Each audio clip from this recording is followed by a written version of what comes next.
Olá,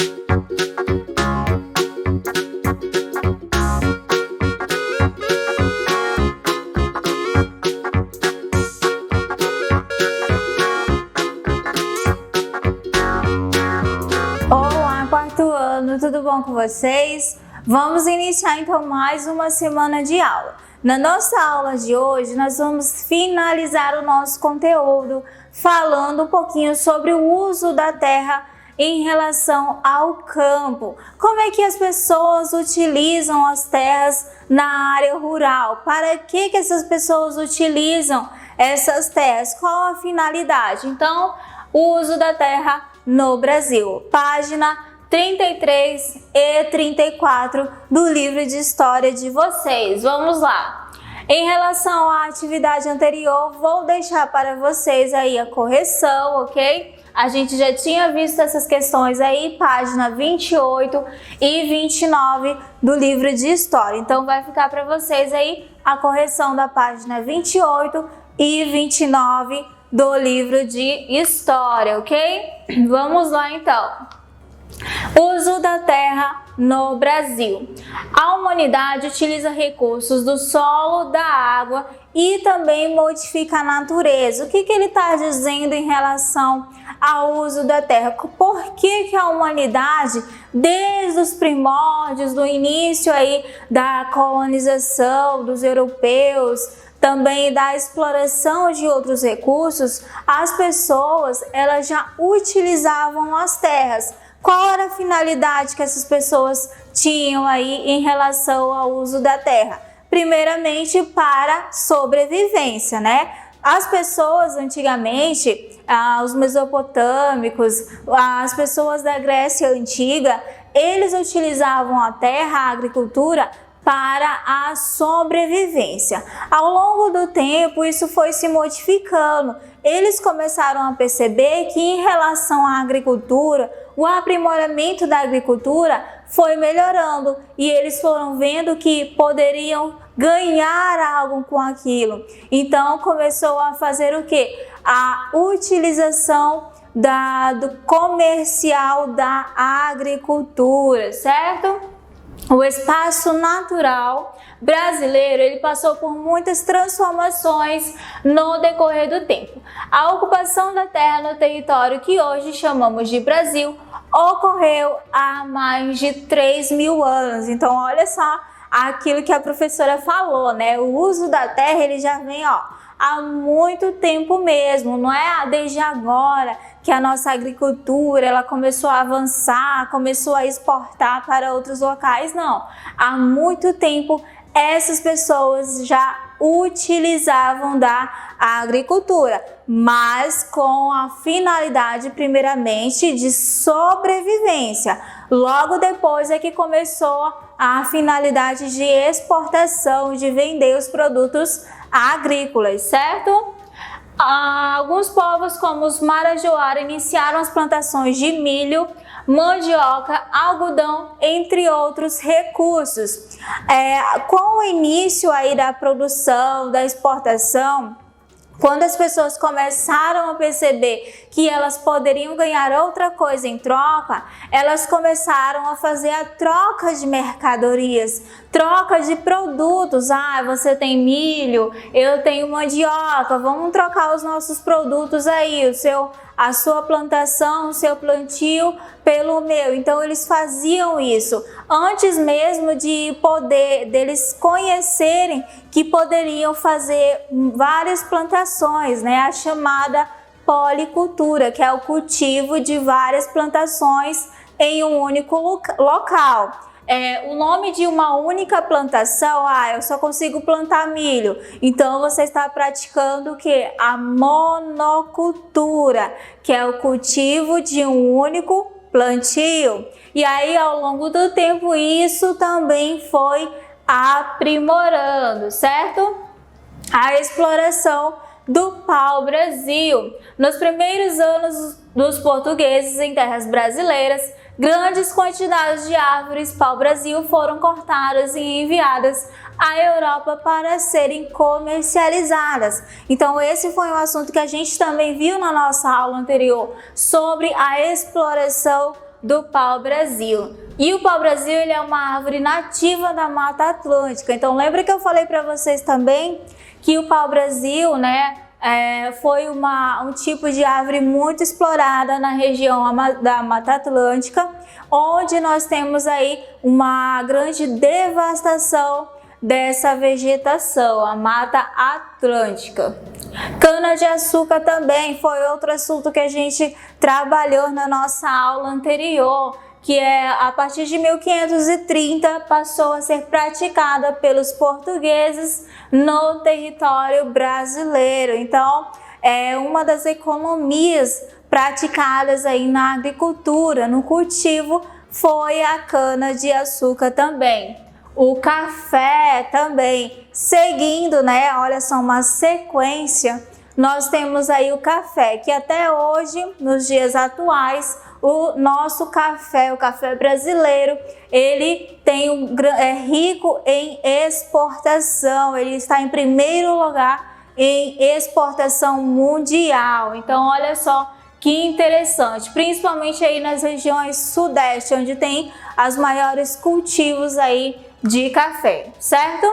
A agricultura brasileira na atualidade. Na atualidade a gente falou em relação a quê? Falamos em relação à modernização do campo. Antigamente as pessoas elas utilizavam da mão de obra para trabalhar na agricultura. Atualmente a mecanização ajuda na produção, principalmente em relação ao tratamento do solo, ao grande número de exportação, porque é mais rápido, é mais vantajoso e gasta menos, mas o custo ele é um pouquinho mais alto em relação a esses maquinários aí, certo? Foram algumas das questões que nós também trabalhamos na nossa aula anterior. A nossa revisão, agora nós sabemos, né, sobre as características aí da agricultura no campo. Pouco a pouco as pessoas do passado se tornaram sedentárias com a prática da agricultura e do pastoreio. Muitos povos no passado construíram as primeiras cidades próximas às margens dos rios, como os egípcios antigos e os mesopotâmicos. Há muito tempo as pessoas modificam a natureza, construindo estradas, moradias e canais de irrigação também. No território brasileiro havia diferentes povos como os marajoaras, os povos sambaquis e da Lagoa Santa. Eram povos que eles praticavam a agricultura e colecionavam ossadas também. O corte do pau-brasil, as plantações de cana-de-açúcar e o café provocaram o desmatamento de grande parte da vegetação, e a agricultura no Brasil passou por diversas transformações, como o exemplo que nós vimos aí sobre a modernização no campo, certinho? Então essa aí é algumas questões que nós vimos durante as nossas aulas sobre a agricultura brasileira no campo na atualidade, certinho? Para casa vai ficar nas páginas 32 e 34 do livro de História, página 32 e 34. Por hoje é só, muito obrigado e até a próxima aula.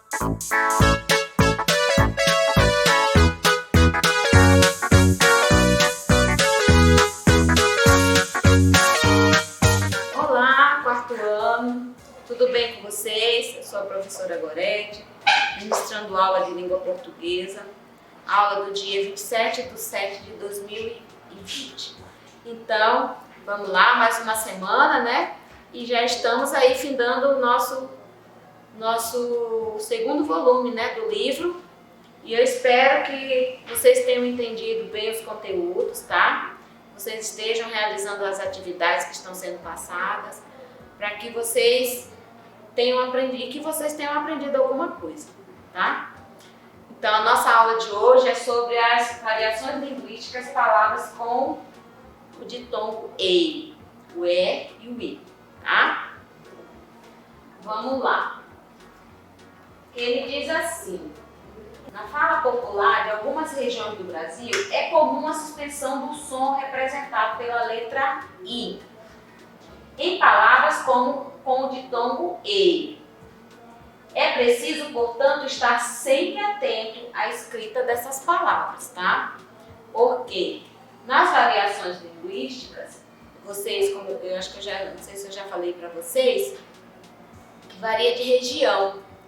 Aonde tem, por exemplo, região que nós usamos muito o i. Nordeste nós usamos muito ti, o i, ti, di. Lá no Sudeste, se eu não me engano, São Paulo, eles usam muito R, porta, portão, né? E assim vai se variando de região a região, vão se mudando as palavrinhas, né? As pronúncias, né? No caso. E aqui vocês vão aprender essas variações que nós podemos falar, mas não podemos escrever, né? Quando eu digo meu nome, por exemplo, meu nome, Gorete, é com E no final. Mas na pronúncia no Nordeste, eles chamam Gorete, com I. Mas eu não posso escrever meu nome Gorete, eu escrevo Gorete, com E, ok? Espero que vocês estejam entendendo aí. Aí aqui a atividade lá na página, né? Na página 66, que diz assim: nós temos feijão e aveia. Aí nós temos, ele diz assim: anote o nome dos alimentos, feijão e aveia. Nós temos e ei, né? Aí ele diz: separe as palavras em sílabas. Tá aqui, ó. Feijão, aveia. Feijão, 2 sílabas. Aveia, nós temos 3 sílabas, ok? B. O mesmo ditongo aparece em ambas as palavras. Pinte-o de amarelo. Aí ele diz assim, que o ditongo e em feijão e aveia. O mesmo ditongo que tem em feijão, tem em aveia. Ei e ei. Tanto em feijão quanto em aveia, ok? Vamos lá. C. O professor vai pronunciar essas palavras. Você ouviu a letra I ser pronunciada? Presta aí atenção.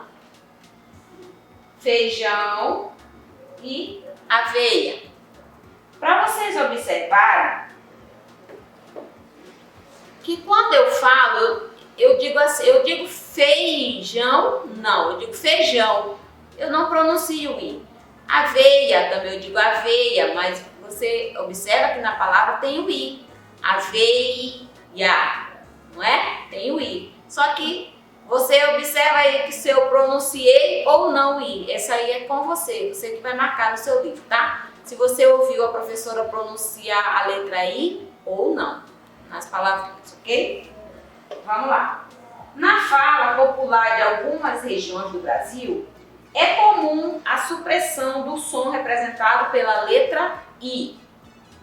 Em palavras com ditongos ei, é preciso, portanto, estar sempre atento à escrita dessas palavras. Tem que estar sempre atento nessas escritas, tá?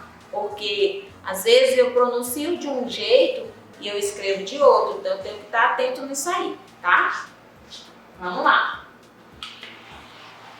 A número 2 diz assim: anote as palavras que o professor vai ditar. Eu agora vou ditar umas palavras e você vai escrever aí agora. Pegou o seu livro na página 66 e você vai escrever essas palavrinhas que eu vou ditar, tá bom? Vamos lá, vamos ver quem vai acertar, tá?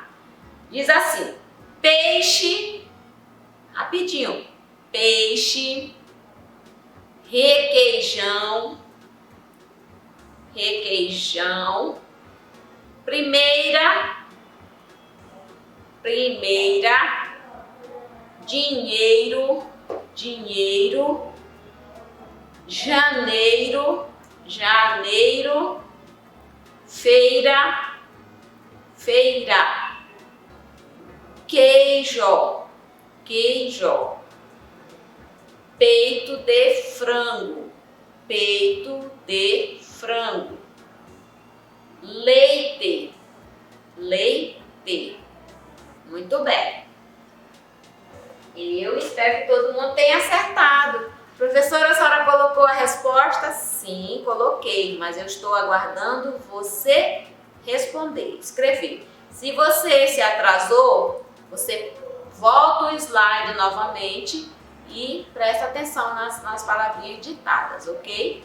Depois você vai lá e confere com as palavrinhas que a professora já colocou lá no quadro, no slide, tá bom? Então, essa foi a aula de hoje. É uma aula bem curta. Poxa, professora, mas a aula foi muito rápida. É porque se você pegar o seu livro, a aula aí ela é bem rápida mesmo. É só uma explicação e é só uma página. Na próxima aula, nós teremos recorte, né? E colagem. Então, já vão preparando aí a tesoura e a cola, para quando for a próxima aula, você já está preparado com a sua tesoura e a sua cola, tá? Ok? Então, diz assim, o pensador Confúcio escreveu uma frase que eu achei bem interessante, que ele diz bem assim: não importa o quão lento você vá, desde que você não pare. Então, na vida da gente é assim. Não importa se tem gente que é apressado, que corre, não importa se ele está apressado ou correndo, você pode ir devagar, desde que você não pare, porque se você parar, aí você não consegue nada. Tudo bem? Então, uma boa aula para vocês, espero que vocês tenham entendido aí, tá bom? Esse conteúdo não está difícil, está fácil, e até a próxima aula, tá? Um abraço, tchau!